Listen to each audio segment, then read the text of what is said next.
You're listening to The Dangerous Mind of Mark Yoshimoto Nemkov. No excuses, no BS, no pants. All right, what can VO actors do to keep from losing their livelihoods to AI? Let's talk about it. Hey everybody, welcome back to the Microphone Playboy podcast. How you doing? So a few days ago, I posted a screenshot from the entertainment trade magazine The Hollywood Reporter. And the headline read, Lionsgate inks deal with AI firm to mine its massive film and TV library. Now, Lionsgate is the studio behind the Hunger Games franchise, the John Wick movies, the TV series Mad Men. So their library of content is full of premium stuff. It's not garbage. And according to Lionsgate execs, this deal will help train a new AI model on Lionsgate's entire library so that the company can use the tech to develop cutting-edge, capital-efficient content creation opportunities. The key phrase here is capital-efficient, which is boardroom bullshit for cheap. Or cheaper. Because, why would you have to pay all those pesky humans for their creative work when you can just have an AI spit it out for you? Oh yeah, strap in, we're just getting started. So, Hacking Hi-Fi 4247 asks, how do you think this will affect voiceover? Okay. Well, overall, this deal should be seen as a harbinger of things to come. And if you have any doubt about that, think back to last year, think back to 2023, and remember how the studios hemmed and hawed on their deals with the Writers Guild of America, with SAG, with the Directors Guild, except the directors folded like a cheap lawn chair, and they signed their deal really quick. But SAG and WGA, they didn't. They held out. And a lot of people suffered because of that. Because when Hollywood shuts down TV shows, it doesn't just create loss of jobs for the actors, for the creative people involved, for the writers, for the directors, for producers. Well, who knows what a producer does, but it also creates an economic vacuum for all the people who are in supportive positions for these jobs. I'm talking about the caterers. I'm talking about, the people who, florists. There are Hollywood florists. There are Hollywood costume, not designers, but costume cleaners. There is an entire army of what you would call almost people the unseen army of supportive jobs that help keep Hollywood rolling. But those jobs only happen if production happens. And when production gets shut down, well, a lot of people will lose work. But the studios didn't care. Because what they did was they waited. They put basically a 2-month moratorium on negotiating the new deal. And what happened was, and this came out later, and this is really what you need to be focused on. What came out later was they had tasked their technology divisions to see how close they were to having AI become a production solution.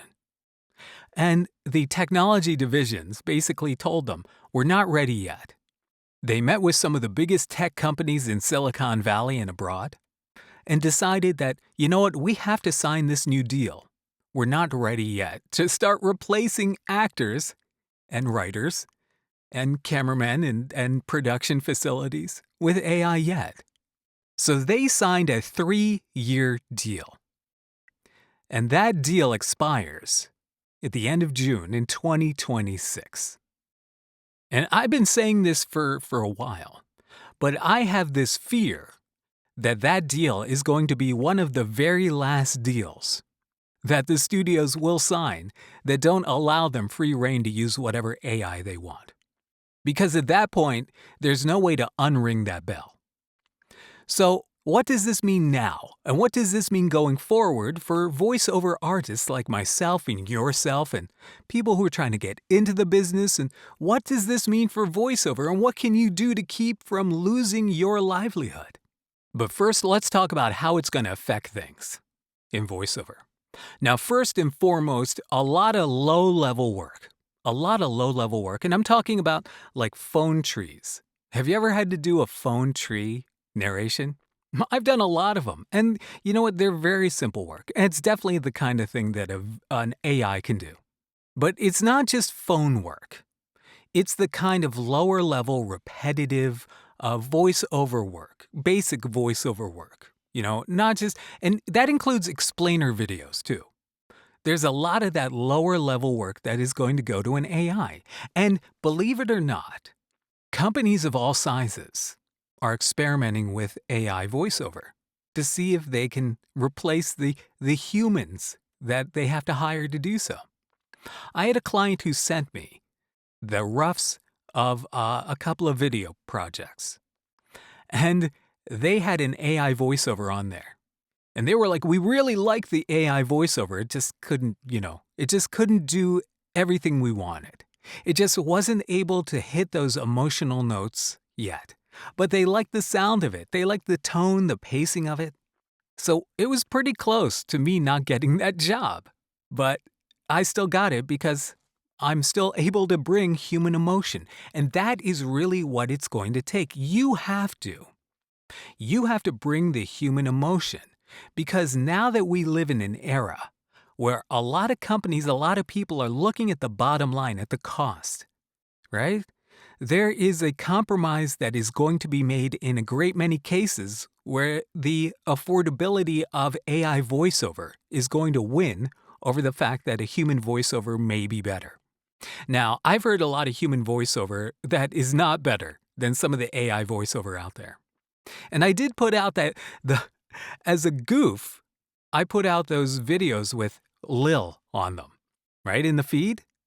And there was only one person in the process of putting out 3 videos. There was only one person who ever clocked it. Whoever clocked her voice is AI. Everybody else just bought it. And this is a savvy audience. So it was a little bit of a test. You know what else is going to happen? This is what's going to happen. We're going to get a lot of voice cloning. But not just regular level voice cloning, like, regular mid-level voice or artist cloning. We're talking about celebrities who are going to clone their voices so that these voices can be licensed for use wherever without the celebrity having to travel or do anything or having to do revisions or pickups on a line that was changed in post. So imagine how much more competition there's going to be when some of this lower level work vanishes.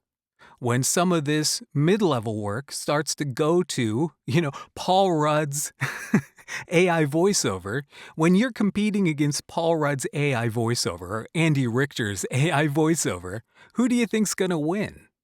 Maybe you remember this from a couple of years back, but the late, great James Earl Jones licensed the Darth Vader voice to an AI voice company for future use so that Darth Vader can always be voiced by James Earl Jones, but it will be done by an AI that was trained with his voice. And this was the same company that had recreated Val Kilmer's voice for the Val Kilmer documentary, where there were portions of narration in Val's voice that had to be done later in life when he had lost his voice. So, and they were eerily good. So this technology is only going to steal jobs away from lower level voiceover artists. So what immediately is going to happen? The effect that AI is going to have on voiceover is more competition at the lower and mid levels. A lot more competition. And when you eliminate a lot of that entry-level work, explainer videos, phone stuff, you're taking away an entire avenue of work where an up-and-comer, where somebody new to the business, someone who needs to build basically a work history, someone who needs the experience, someone who needs to build their career upon these things. These jobs will not be available. And that is going to create a situation, a vacuum, where there are going to be fewer people who are able to basically rise up from an entry level into a mid-level position in voiceover. So then what does this mean? What can you do to stay employed? Well, okay. When it comes down to it, what you have to do is basically you have to emphasize emotional and creative work, especially in your demos, because you have to sound more human than the AI. You have to sound like the real thing. You have to establish a difference between using the AI voice and using your human voice, because you are capable of the kind of expression that AI can't bring to the table. And part of that is because you have lived a life and you bring with it life experiences. And without those life experiences, without the ability to know what these emotions feel like, AI can really mostly only inform or possibly amuse. But can it do the real emotional, the stuff that is really going to grab you and bring the feels? Can it do that?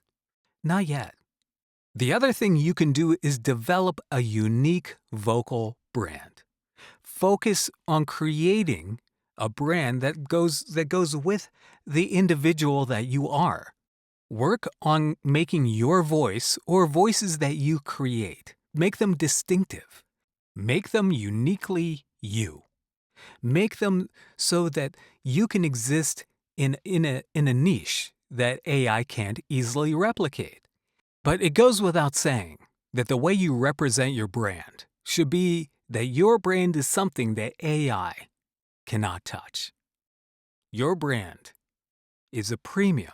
So human voices are going to be seen as a premium. Okay?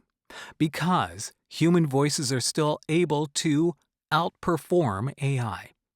So, when human voices become a premium option, right? You have to market your voice work as high quality, emotionally resonant, okay? Emotionally resonant. That's going to help keep the AI wolves at bay. And truthfully, it doesn't matter if a company hires you because you are an ethical choice, because they prefer the ethics and the optics of hiring a human over an AI, or whether or not they hire you because of your authenticity and your talent. Whatever you do, cultivate relationships with those companies as much as you can. So when you get hired by a company, you have to make sure that you can deliver more than just a VO, that you are delivering really premium customer service. Okay? You cannot fumble the bag on this one, because AI can't help a customer. AI can't think for a customer. An AI can't anticipate what a customer may need, but you can. Now, what I mean by that is, in this industry, in voiceover, you may be asked to work during non-work hours for you. You may be asked to work on weekends. I've said this before, I've had to voice on Thanksgiving Day for a Canadian client. Did it matter? Yeah, it did. It was a bummer, but I did it because it was a job and because I'm a professional. So you have to be responsive. You have to be polite. And the other thing that you can do is, again, anticipate things that the client may not see. So if you get a script, if you're unsure about how maybe something is pronounced or how something should be emphasized, you can do several takes of that line or that section. You can do alts and include those at no extra charge with the client's package, whatever you're sending to them. So go the extra mile. Offer custom, responsive service and collaboration. And trust me, clients will appreciate it. So, Hacking Hi-Fi 4247, how is AI going to affect voiceover? It's going to hurt it. It's going to hurt it bad. And it's going to knock a lot of people out of the business. Or it's going to keep people from getting into the business. It's going to get a lot more competitive. I mean, voiceover is already a knife fight in a phone booth as it is. So, it's just going to get more competitive. Which means you need to bring it. You need to suck less more often. You need to be really good. You need to be really diligent. And you need not to give up. You need to fight for it. If you want it, you need to fight for it. All right. I want to know what you are thinking. You obviously, if you've listened this far, you obviously have an opinion.